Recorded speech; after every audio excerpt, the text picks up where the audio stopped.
Et je le dis, je le répète, d'ailleurs moi je souhaite, il y a un article qui est sorti dans British Medical Journal qui demande à pouvoir analyser les données brutes, et moi je souhaite, j'espère qu'un jour ça arrivera, peut-être avec un autre gouvernement, mais qu'il y ait une analyse de nos données brutes, parce que c'est simple, ça n'est que des données publiques, pour voir si effectivement l'hydroxychloroquine donne des accidents, si les gens sont mieux traités ou mieux soignés quand ils sont pris en charge que qu'ils ne sont pas pris. Et je vous assure, moi j'ai une transparence totale. Ici, nous avons une transparence totale. Si on pouvait avoir la même transparence pour ce qui s'est passé dans l'évaluation des vaccins, la situation aurait été probablement plus simple.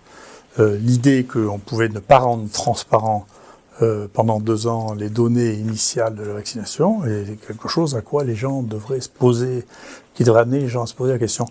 Pour ceux qui se posent la question de savoir si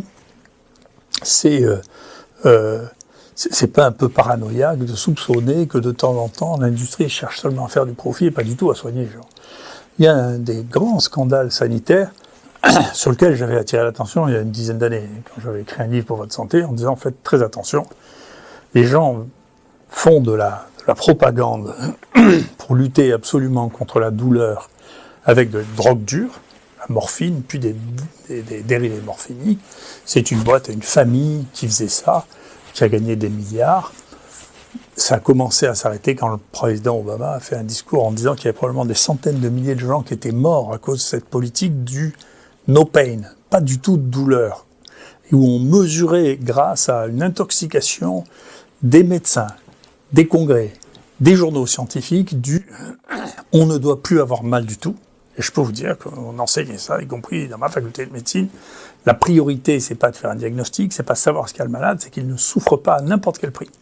Moi, j'ai le souvenir, j'ai raconté ça, d'être disputé avec une jeune assistante qui faisait des perfusions de morphine à une jeune fille de 18 ans qui avait une angine douloureuse.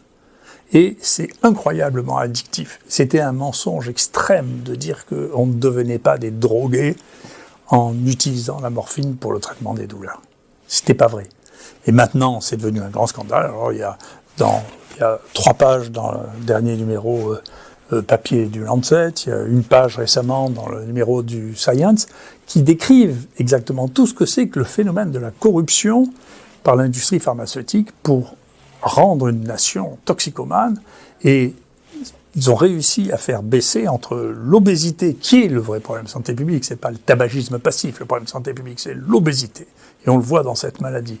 La lutte contre l'obésité et la lutte contre la toxicomanie organisée par l'industrie pharmaceutique, c'est ce qui a permis de faire baisser de façon durable l'espérance de vie aux États-Unis et beaucoup plus significativement que le Covid. Donc il faut faire attention, ça existe, c'est pas toujours le cas, mais il ne faut pas croire à la théorie des bonnes intentions.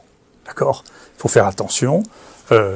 Très bien, moi j'ai rien contre le fait que les gens gagnent de l'argent. Il faut faire attention à la raison pour laquelle ils gagnent de l'argent. Il ne faut pas que ça pénalise les populations qui y sont soumises. Donc voilà pour ce point.